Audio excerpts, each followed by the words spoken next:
I think there has been a difference. Whether I would qualify it by saying a big difference, I think we've got to get into a couple of tough games on the road. This weekend will obviously be a challenge for us. We're more confident. We play with a lot more of a swagger and a demeanor about us, and we're also more of a team. We've come together, and those early losses, really made us come together and reevaluate ourselves, and then also have more team continuity. As you've heard me say 1,000 times, our job is to get better each week, to just keep working on the little things and understand we've got a young bunch of kids.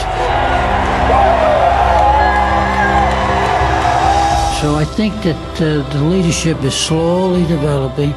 Whether there's been a big difference, as you started out saying, I think we'll find out in the next 3 ball games. Joe Paterno and his young bunch of kids headed for the Horseshoe in Columbus and a tough road test against 9th-ranked Ohio State.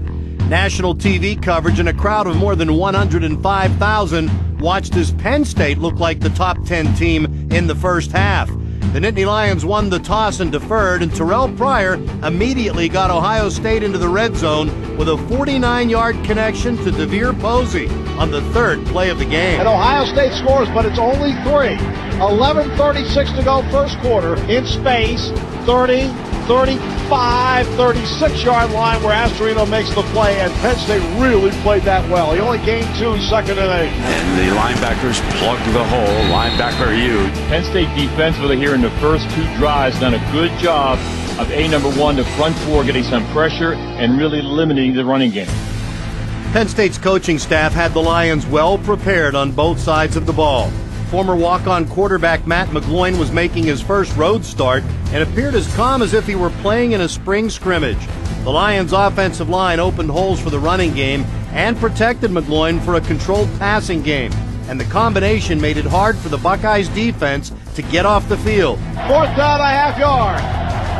Royster left side, he's got the first down inside the 45. In trouble and fires beautifully under pressure. McGloin, back to pass. Matt sets, he fires. Brown makes the catch. Good job by Brown. 2 good catches he's made on this drive. He's a big target for McGloin. Back in trouble. Got a man. Touchdown. As he was about to go down, he hits Justin Brown. Good job there by Matt McGloin again. He's in a comfort zone, whether he's in Happy Valley right now or in this stadium. McGloin took one for the team just as he released the ball, and Justin Brown had his first touchdown catch. Ohio State entered the game 3rd in the nation in defense, allowing only 234 yards a game. McGloin and the Penn State offense almost reached that in the first half, as they looked real comfortable regardless of down or distance. Lone setback. Turn, they give the ball. Red, 30, spins away, 35, 40. Silas Red, 45. Silas Red picking up 18 yards on the Penn State first down. Got such great balance. He's stronger than people think, and people have not seen a whole lot of Silas Red. Penn State could not have drawn up a better start for Matt McGloin, not just with his numbers and the rhythm for he and Joe Paterno, but it's just the stadium has an unsettled feel to it. Penn State in Ohio State territory with the lead, exactly the way Joe Pod, his staff, drew this up. Derek Moy would be a frequent target for McGloin as he continued to climb up Penn State's all-time receiving list, while the crowd at Ohio State was climbing the walls with frustration, as were the Buckeyes, who did not have an answer for Penn State's offense, at least not a legal one. And early in the second quarter, the Nittany Lions found scarlet pay dirt again. McGloin waits. They're showing blitz. Back he goes. Sets. Fires in the end zone. Caught. Touchdown. Penn State. Fires end zone. Got him. Touchdown to Derek Moy. So how about this youngster from West Scranton? Talk about moxie from Penn State and McGloin. This is where you find out about your leadership of your team. Who's going to be able to pull you out of this funk that the entire team right now is under? Who's going to be able to do that? Who's going to be able to make a play? Or is Penn State going to just keep attacking Ohio State? Penn State would keep attacking. In fact, the Buckeyes did not convert one single time on 3rd down in the first half, running only 16 plays after their first field goal drive. In trouble, Stupar chasing, and down he goes! Jack Crawford takes it down. Back at the 47-yard line. Stupar's the one that created it. I think Tom Bradley is one of the top defensive minds in college football. He's probably gone through about as many different changes this year as any other year because of so many injuries. 19 different starters.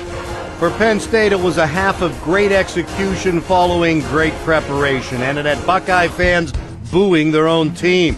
More than halfway through the third quarter, the Big Ten's highest scoring offense finally found the end zone. Sane to the right, Heron to the left. Pryor gives the ball to Sane, 25, 20, 15, first down to the 10, hit by Stupar to the 5, first and goal at the 5.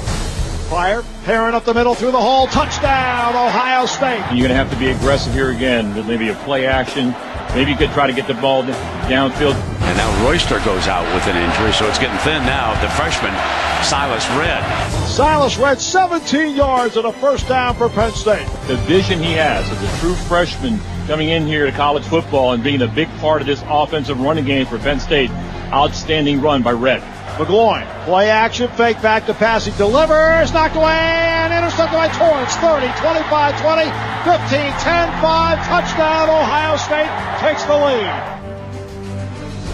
It was the first interception thrown by McGloin in 91 pass attempts, and it still took a favorable Buckeye bounce, and it would not be the last one to benefit Ohio State.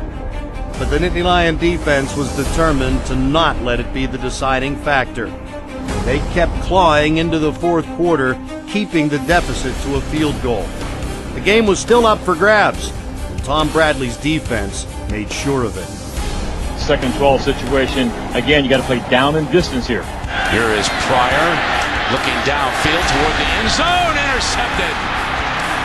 Picked off at the 2-yard line. Malcolm Willis, the safety, sitting on the play, read the quarterback, and put out that fire. Malcolm Willis picked the perfect time for his first career interception.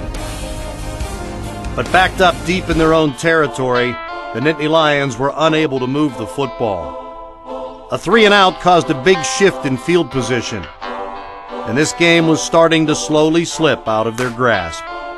10-10 left fourth quarter, 17-14 Ohio State. Second and 23, their own 42. He will throw. Back to pass. Lot of time. Blows it up long and deep center of the field for Posey. Reaches up.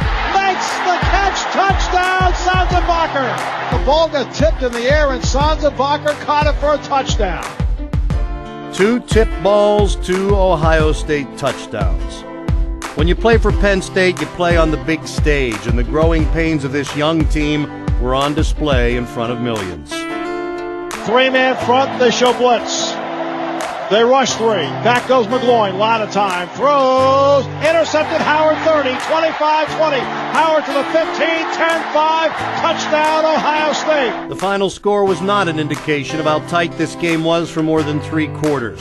These Nittany Lions have learned from their mistakes and improved all year and hope to continue that next week in Washington, D.C.